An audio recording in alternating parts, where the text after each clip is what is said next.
Hi everyone! How are you today? Kung bago ka lang sa channel ko, I'm Agent Lenny, the owner of Wonderfly Travel Agency and Facebook page.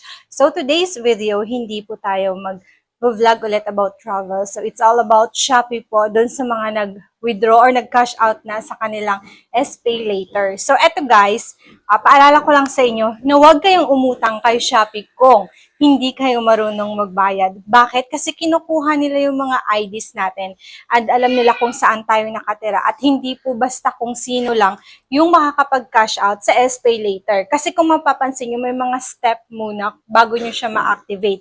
Kasi maraming nagme-message sa akin paano po ba ma-activate. So maraming hindi na-approve kasi nga hindi pa talaga sila yung valued client ni Shopee, which is yung paiba-iba yung address, ganun, hindi yun basta-basta na-approve.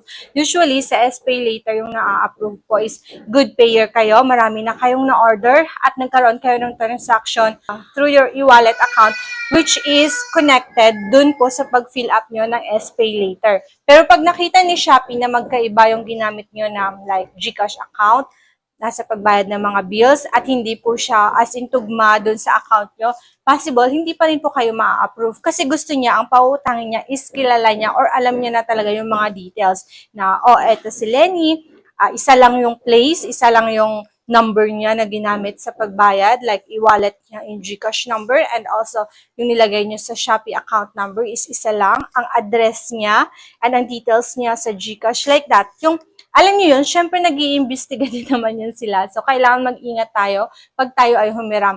At eto pa guys, sa mga hindi po nakakaalam about SPay later, di ba po meron po tayong monthly doon kung nakita niyo before. So, papakita ko din later after ko magsalita, i-walk through ko ulit kayo dun sa Shopee account ko na, for example, nag-utang kayo at nagkaroon kayo ng monthly ng 3,000. Alam nyo ba, sa first payment ko, after ko mag-pay, as in after talaga ha, mga ilang minutes lang siguro, nag-offer agad siya ng pataas or mas higher na credit. So, after ko magbayad ng 3,000, ginawa niya na namang 6,000. So, ibig sabihin, pag mag-pay po ako nung lahat ng installment ko, pag ma-paid ko, dodoblehin ni Shopee kasi nga, good payer na ako. Pero wala naman akong balak, guys, na umutang ng sobrang laki kung hindi naman siya kailangan. At eto lang, huwag kayong umutang kung for personal use lang. Hindi nyo naman palalaguin kasi baka malubog lang talaga kayo since kung bibilangin nyo siya or i-combine nyo lahat ng months, mataas din po yung interest. Pero kung babayaran nyo siya monthly, so maliliitan lang kayo kasi nasa 3% lang siya. Unlike kung utang kayo sa mga tao, di ba marami na pong nagpapautang.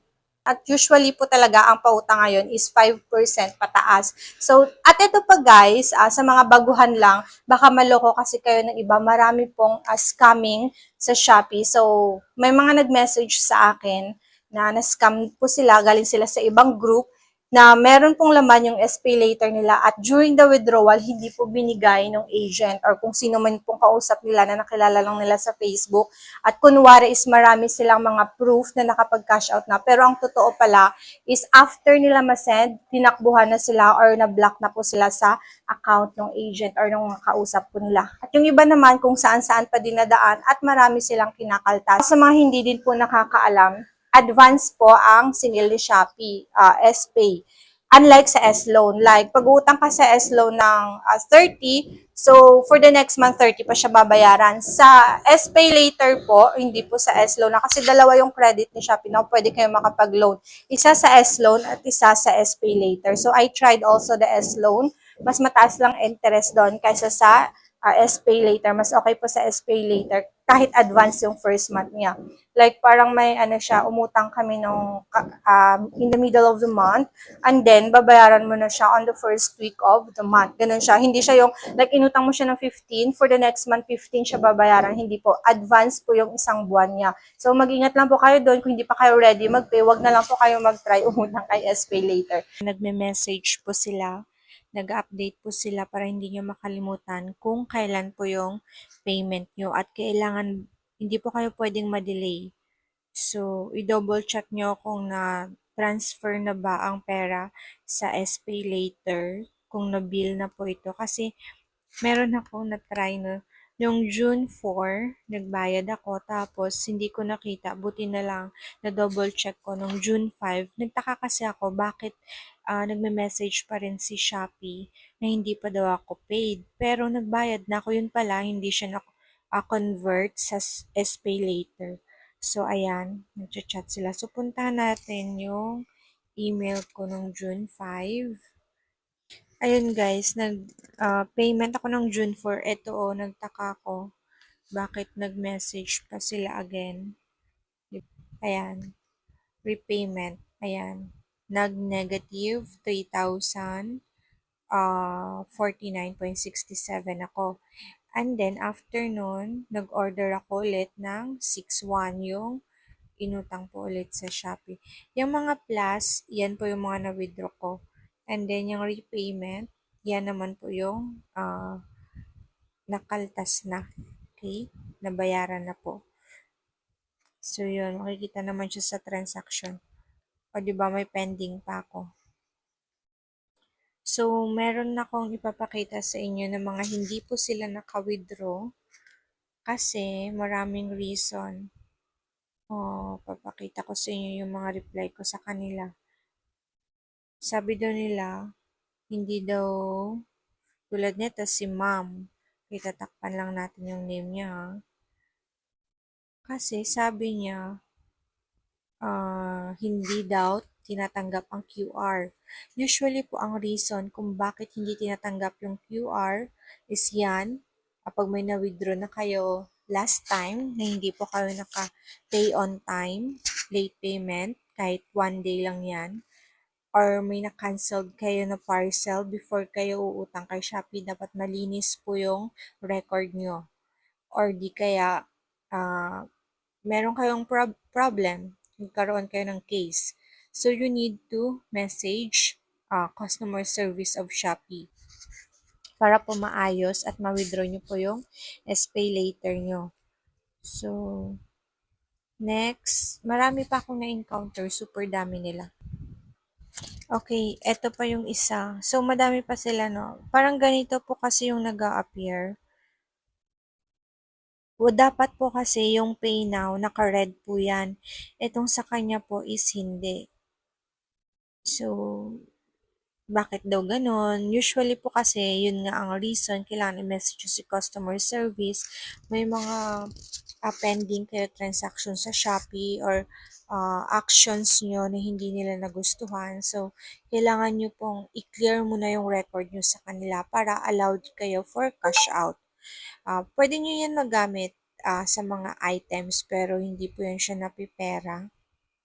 Yan. So, nag-message nga ito si ma'am sa customer service na based on your concerns, these are the possible reason why your SPay later order failed. Your pending order is above your approved credit limit. Ibig sabihin, over po yung mga na-type nyo na amount. You have encountered an error or the facial verification step. Hindi nyo pa natapos verify or oo, nakautang nga kayo last time pero hindi nyo siya mawi-withdraw ng maayos, lalo na po pag paiba-iba kasi kayo ng mga address and then may mga details kayo na hindi tugma, maaano din po siya. May error din po ang pag-cash out nyo. So, if you don't have enough credit limit for your purchases using SPay later, you can use your remaining credit limit and another payment method. So, except cash on delivery, sabi sa kanya. So, ayan, i-ano po na natin. Okay, andyan yung mga transaction. Magbasa kayo, guys. Kailangan sa legit lang po kayo kukontak. Marami pa namang nai-scam ngayon na hindi nabibigay yung mga pera. Grabe, no? Utang na nga lang tapos hindi pa nila ibibigay sa inyo o di sayang na lang yung in-apply nyo na utang. Sa scammer lang napunta. So, ang rules natin dito pag nag-withdraw kayo is meron lang po kaming service charge kasi may transfer fee naman talaga pag isi-send po sa inyong GCash. And then after that, i-check ko muna sa account kong pumasok. So, malalaman nyo yan kasi may transaction. And then, after that, i-provide nyo kung saan isi-send. At doon ko po isi-send. just message us here in Agent Lenny or Wonderfly Travel Agency or Lenny May Claven. So at the end of this video, meron akong ilalagay na contact details kung saan nyo kami pwedeng ma-message. So, thank you so much for trusting us. And if you have question, just comment down below. At kung ano pa po yung gusto nyong video, gagawan po natin yan. So yun lang guys. Don't forget to like, comment, and share this video. And also request also just comment down below kung may gusto po kayong sabihin. At nababasa ko po lahat ng yan. See you in our next vlog. Goodbye everyone. Thank you for watching.